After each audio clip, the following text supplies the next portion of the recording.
Pre planned అటాకే. ఇప్పుడు pre planned attack అనేదానికి రీజన్ కూడా చెప్పాము.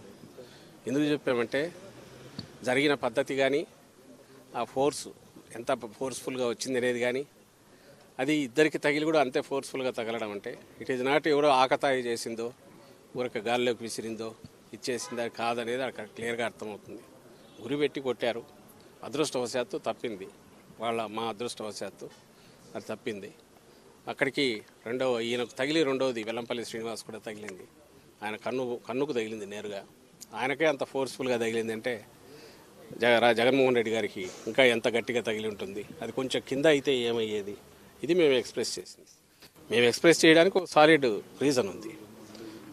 అయితే దీని మీద వాళ్ళు టీడీపీ కానీ అలాగే పవన్ కళ్యాణ్ గారికి బ్యాచ్ కానీ వీళ్ళు అంటున్న మాటలు ఇదంతా డ్రామా అని అంటున్నారు. మళ్ళీ చెప్పాము, మళ్ళీ చెప్తున్నాను. ఇదే డ్రామా వాళ్ళని ఆడమని చెప్పండి. నిజంగా దూరం నుంచి రాయి పెట్టి కొట్టించుకోమండి ఎట్లుంటుందో. ఎవడైనా సరే అక్కడ నుంచి రాయి పెట్టి కొట్టించుకోవడము ఇంకోటి చేయడం అనేది సాధ్యమా? సెకండ్ థింగ్, ఆ కాన్స్టిట్యున్సీకి సంబంధించిన బోండామో ఎవరో టార్గెట్గా మూవ్ అవుతున్నారు, ఆయన ఇరికించాలని చూస్తున్నారు అంటారు. ఇరికించాలని చూడడం ఇది. రేపు ఎవడైనా సరే హత్య చేసిన వాడైనా నన్ను దీంట్లో ఇరికించాలనుకుంటున్నారంటే ఎట్లా కుదురుతుంది? When there is a reason, valid reason to doubt, దాని మీద ఇన్వెస్టిగేషన్లో తేలినప్పుడు దీని వెనక ఏదైనా కుట్ర ఉంది, కొట్టినవాడు ఎవరు, దాని వెనక కుట్ర ఉంది. కుట్ర ఉంది అని ఎందుకు అనుకుంటున్నామంటే అది సాహసం. ముఖ్యమంత్రి గారి మీద గురిపెట్టి ఒక వెపన్తోనో ఇంకో రకంగానో లేదా గట్టిగా తగిలే రకంగా సాహసం ఎవరు చేయగలరు? వెనక ఎవరెవరన్నా ఉండాలి, లేదా వెనక వాళ్ళు రెచ్చగొట్టిన దానివల్ల రెచ్చిపోయినా ఉండాలి. ఇందులో ఎంతవరకు ఆ వెనక ఉన్న వాళ్ళ పాత్ర ఉంది అనేది కూడా ఇన్వెస్టిగేషన్తో దాని ప్రకారం మూవ్ అవుతారు. ఇందులో ఒక నిరికించేది ఏమి ఉండదు. వాళ్ళు చేసి ఉంటే దొరుకుతారు, దొరికితే చట్టం పని తను చేసుకుపోతుంది, లేదు అనుకుంటే అక్కడికి ఆగుతుంది. కానీ ఒకటి ఖాయంగా కనపడేది ఏంటంటే ఇది ఒక పథకం ప్రకారం జరిగింది అనేది మేము ఏదన్నామో అది రుజువు అవుతుంది. అలా అనడానికి కూడా వ్యాలిడ్ రీజన్ మననే చెప్పాం. అలాగే మళ్ళీ చెప్తున్నాం, ఒకవేళ ఇది ఎవరైనా డ్రామాలు అనుకుంటే ఆ రోజు కత్తితో 19లో జరిగిందైనా ఈరోజు రాయితో తగిలిందైనా ఆ డ్రామా ఏదో వాళ్ళని ఎనాక్ట్ చేసి చూపమంటున్నాం. ఒకవేళ వాళ్లకు కావాలంటే దూరం నుంచి ఒకటి వేయించుకొని రాయి ఎక్కడ తగులుతుందో ఆ సాహసం చేయమనండి. తలకాయ ఉండేవాడు ఎవడైనా డ్రామాలు వేసేవాడు అట్లా చేయించుకుంటాడా? ఏమన్నా దానికి వాళ్ళే ఆన్సర్ ఇవ్వాలి. ఈరోజు కూడా అదే మాట్లాడుతున్నారు. వాళ్ళంతటా వాళ్ళే 2 స్టోరీలు రాస్తున్నారు. వాళ్ళంతటా వాళ్ళే మేము ముందే చెప్పినట్టుగా ఇరికించాలని చూస్తున్నారని. అది అతను రోల్ ఉంటుంది కాబట్టి దాంట్లో బయటకు వస్తుంది. రోల్ ఎందుకు ఉంటుందంటే వాళ్ళు పవర్ఫుల్, వాళ్ళ ప్రాపకం లేని కింద ఇంకోడెవడో ఆ పని చేయలేడు కాబట్టి. సో మా స్టాండ్ అదే ఉంది, అదే రుజువు అవుతుంది ఈరోజు. అది బోండా ఉమా, లేదంటే ఆయన కంటే పై వాళ్ళు ఉన్నారా, లేదంటే ఆయన కింద వాళ్ళు ఆయన ఆశీస్సులతో చేయించారా, ఎవరు ఉంది అనేది ఇన్వెస్టిగేషన్లో తేలాలి. మేము చెప్పగలిగింది ఆ incident pre planned, pre meditated attack అనడానికి కావాల్సిన ఆధారాలు ఉన్నాయి. అది ప్రీ ప్లాన్డా ప్రీ మెడిటేటెడ్ అనే ఆధారాలు ఉన్నప్పుడు దానికి తగిన మోటివ్ ఎవరుకుంటుంది అనుకున్నప్పుడు పలానా వాళ్ళు ఉండొచ్చు అని భావించినాము.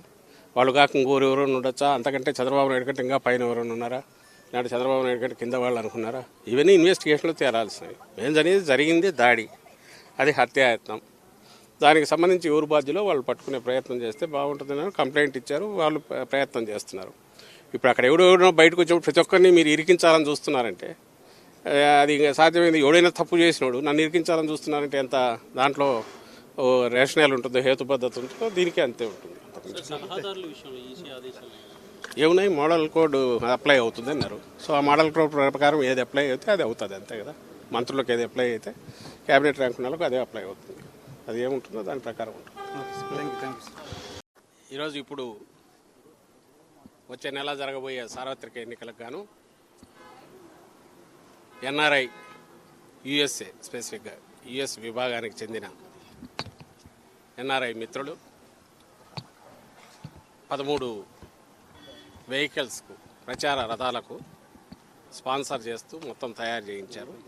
వాటిని ఇప్పుడే జెండా ఊపి ప్రారంభించి నియోజకవర్గాలకు పంపారు. ఇది పూర్తిగా ఎవరూ అడిగింది కాదు. స్వచ్ఛందంగా జగన్మోహన్ రెడ్డి గారి అభిమానులు, వైఎస్ఆర్ కాంగ్రెస్ పార్టీ అభిమానులు యుఎస్లో ఉన్నవారు వాళ్ళంతటా వాళ్ళే ఈ 5 ఏళ్లుగా జరిగిన సంక్షేమ అభివృద్ధి ఏదైతే ఉందో, జగన్మోహన్ రెడ్డి గారి పాలన ఏ రకంగా అయితే రాజన్న రాజ్యం అంటే రామరాజ్యం అని తీసుకొచ్చిందో అది మరో 5 ఏళ్ళు కావాలని ప్రజలందరూ ఆకాంక్షిస్తున్నారు. ఎక్కడికెక్కడ స్వచ్ఛందంగా ముందుకు వస్తున్నారు. ఇందులో మా వంతు మేము కూడా పాల్గొనాలి అని వాళ్ళంతటా వాళ్ళు ముందుకొచ్చి మేము ఇలా పెట్టుకోవాలనుకుంటున్నాం, దానికి సంబంధించి ఏమైనా కోఆర్డినేట్ చేయమంటే మన చల్లామధు ఆయన టీం అందరూ కూడా దీంట్లో యాక్టివ్ క్రియాశీలకంగా వ్యవహరించి ఈ వెహికల్స్ అన్నిటికీ అవసరమైన బ్రాండింగ్ చేయించి అలాగే ఎలక్షన్ కమిషన్ అనుమతులు అవన్నీ తీసుకొని వచ్చి ఈరోజు ఇక్కడ పెట్టారు. వాటిని ఇప్పుడే జెండా ఊపి ప్రారంభించాము. ఇది నిజంగా సంతోషించదగ్గ విషయం.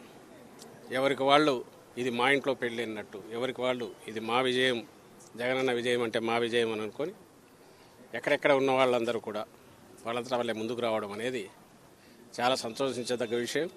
అండ్ ఎలా పార్టీ ఓ ప్రభంజనంలాగా వైఎస్ఆర్ కాంగ్రెస్ పార్టీ ఎలా విజయం సాధించబోతోంది, ప్రజల గుండెల్లో ఎట్లయితే స్థానం సంపాదించుకుందో అలాగే విదేశాల్లో ఉన్న అభిమానులు కూడా మా అన్న వల్ల రాష్ట్రం బాగుపడుతుంది, మా జగనన్న వల్ల అని ఎంత గర్వంగా ఫీల్ అవుతున్నారు అన్నదంతా ఈరోజు వాళ్ళ ఈ క్రియాశీలకంగా ప్రోయాక్టివ్గా వాళ్ళు తీసుకున్న దీంట్లో రిఫ్లెక్ట్ అవుతుంది.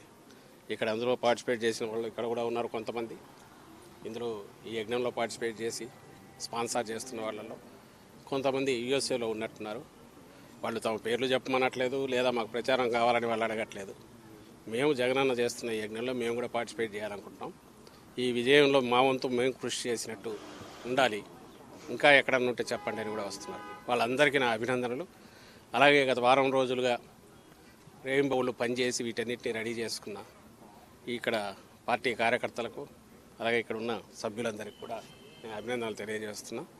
చాలా ఉత్సాహంగా ఉంది మాకు, ఎందుకంటే చెప్తున్నా కదా వచ్చే ఎన్నికలు 20 రోజుల్లో పూర్తి అయితే ఆ తర్వాత మరోసారి జగన్మోహన్ రెడ్డి గారు ఇంతకంటే ఇప్పటికంటే ఇంకా ఎక్కువ మెజారిటీతో ప్రభుత్వం స్థాపించబోతున్నారు, ప్రమాణ స్వీకారం కూడా చేయబోతున్నారు అనే ఊపు ఇప్పటి నుంచే కనపడుతుంది.